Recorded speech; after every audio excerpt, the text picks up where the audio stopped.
Thanks, Wendy. Yes, and I will indeed touch on why culture is important. So I've written my notes so that I don't stray off track, which I can easily do. So I'd say basically I welcome this report, especially its focus on DRR, of course, but particularly on culture. And so thanks to Terry and the other editors and authors. And I think it's really valuable because it reminds everybody who's working in humanitarian work and development work, which is important, that success depends on respecting culture and the valuing the diversity. And it calls for much greater sensitivity to the situation of people at risk, and also much more humility on the part of humanitarians and indeed development specialists. So, and I also, like Terry was saying, I welcome the range of topics.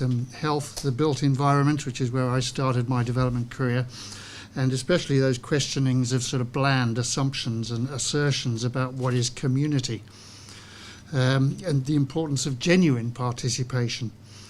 So I'd say recognise complexity, which is what we're facing in the world, of course, and don't shy away from it, and recognise that culture also is not just local and amongst people, as we heard from DFID. Governments and institutions are culturally complex too. I actually quite would have liked to start by playing some music here in this room, but it didn't really work that way. Some blues music from the American South would have really been quite appropriate for this session. Some Bessie Smith's Blackwater Blues is a classic lament about why some people are vulnerable and some are not. But anyway, I recommend you get onto some blues. Maybe while you're reading the report. Yes, yeah. While you're reading the report, anyway. But you certainly find some good stuff there. Randy Newman's got some as well. First off, on this report, I'd have to say that, Terry, that I really don't recognise one idea that features strongly across the reports, that there are DRR and CCA organisations. I can only think of one, which is UNISDR, that's solely dedicated to this topic. In the case of Save the Children, and I'm sure that most if not others, DRR is not treated as a single project or a product, and there aren't really any DRR organisations. It's DRR, in my view, is a mindset or a packaging of ideas, and a way of thinking about risk. And I think that way of thinking guides all of our work, and it cuts across development and humanitarian work. But I'm unusual in being a DRR specialist who sits in the development division of an organisation, not in the humanitarian side, because DRR is really about vulnerability reduction as much as it is about understanding hazards. So sensitivity to the way people understand and respond to the risks they face is part of the culture of Save the Children. I think it is, and I like to think it is, and it's increasingly so. Our emergency response does aim to build back better, which is the DRR mantra, though sometimes, of course, the imperative of saving lives means that DRR does end up with a back seat. But even in places like Lebanon, where we're supporting Syrian refugees, where meeting even the most basic human needs is an enormous challenge, we're still running schools where children are learning life skills that will be valuable in the future.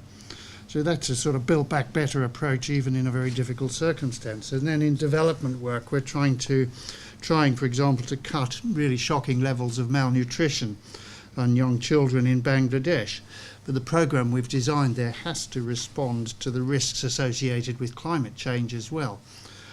So we've got a merging of build back better and do no harm. So in a way, what I'm saying is sectoral silos are a thing of the past, and just as we do recognise the complexities of culture. Vaccinating children in northern Nigeria obviously calls for a very different approach to vaccinating children in India.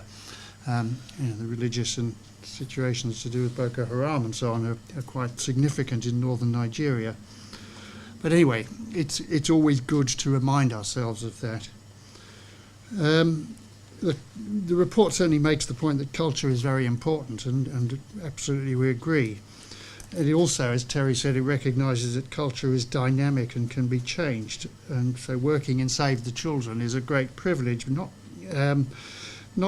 because I'm working for an organisation that's saving a lot of children's lives, or at least we hope we are trying to do so, but because I get a chance to work with children as well as for them. By the way, children are anybody under 18. Even a truculent teenager is still a child by the definition of the Convention on the Rights of the Child. So my experience of working with children is that they actually can be really, really valuable agents of change. For example, there's a group of teenagers in El Salvador we supported. They assessed the risks and problems in their small town, and just as Terry said, they didn't think about floods or earthquakes. They talked about health. They obviously, children typically have a very in-depth knowledge of their local environment, quite clearly. They know who's vulnerable, who's poor, who's wealthy, who's got this, who's not got that. Basically they said, after doing this sort of risk assessment, they said, well, the big issue here is dengue fever. And so we gave them a small grant of money, a few $100s, and they bought Wellington boots, and they got posters printed, and they went and visited the local public health officials. And they set up a campaign, and they visited pretty well every household, and that year there was no dengue fever in that village. Children wiped out dengue, in effect, and the public health officials recognised the value of having young people really doing this. So dengue wasn't an act of God, and they could, by influencing their parents, change the way things are. And there's another one, it's not just local. There was a boy called Ray, whose school in the Philippines is near a village that was wiped out by a landslide, literally wiped out and engulfed. I think it was 2005, and over 1,000 people died. And Ray and his classmates, they took advice. He was 14 at the time, took advice from geologists and meteorologists. And then one weekend, when heavy rains destabilised the hillsides above their school, they said, we should evacuate this school, abandon this school. And of course the parents and the teachers and the local traders who sold snacks at lunchtime and pretty well everybody else didn't want to abandon the school. The children forced a vote in that community, and they did abandon the school, and that school was not totally engulfed, but the neighbouring school was engulfed a little while later. And those children are now learning in a new school. The point here is it's not just local, because Ray was invited to one of the global platforms for disaster risk reduction in Geneva a few years later. And in his speech in the final plenary, I didn't get a seat on the final platform, I have to say, but he did. He said to all those government ministers there, he said, I hope you're learning your lessons and doing your homework. And he said, because it seems to me like Geneva is a school for governments, which is indeed right, I guess. So partly as a result of his speech, but partly as a result of the efforts of a lot of other agencies, children, young people, teenagers do actually have a voice in the negotiations for the next HFA2, formally have a voice, and there's a formal spaces in the Sendai conference coming up next year for children. And so I think that this culture can change within a generation. It can change faster than that, but certainly if you get children educated and learning about risk and given a chance to influence things, and get adults encouraged to value and trust children's views, that can really have a significant way of shifting people's perception of risk in a society. It's the 10th anniversary of the tsunami, that Indian Ocean tsunami, 10 years ago, coming up soon, and it happens to coincide again with the, as did the tsunami, with the signing of that Kobe Agreement, which is the HFA2 agreement. The fact that those two things coincided is perhaps fortunate, because there was a lot more government ministers in Kobe than there might otherwise have been if it hadn't been a big disaster shortly before. So there's an indication of culture as well. Government ministers felt that they had to be seen to, in that DRR in effect came of age at that point in Kobe 10 years ago. And in those days we were talking about linking relief, rehabilitation and development. DRR was always something that sort of got tagged on to the end of a recovery phase. DRR nowadays is much more about what you do before a disaster, which is good. It's absolutely right.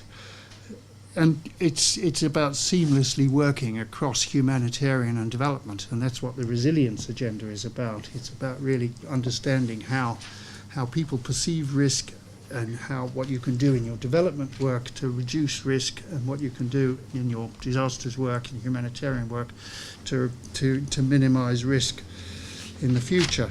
And one of the clearest indications of how DRR has come of age, which is why I really welcome seeing this report now, is the European Union ECHO, European Communities Humanitarian Office, as from next January is introducing what they call a resilience marker onto all ECHO funding proposals, or almost all of them.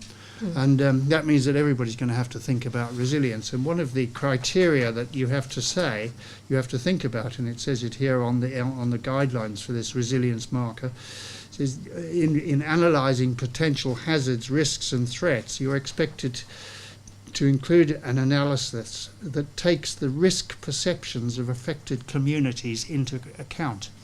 And I think that this is exactly what this report is about. It's saying the perceptions of local people have to be respected much more clearly in future. And I think that if people do actually take the ECHO's markers seriously, then and ECHO really apply it rigorously, then it will force people, because that's where their funding comes from. It's the biggest humanitarian donor. So thank you. Thank you very much, Nick.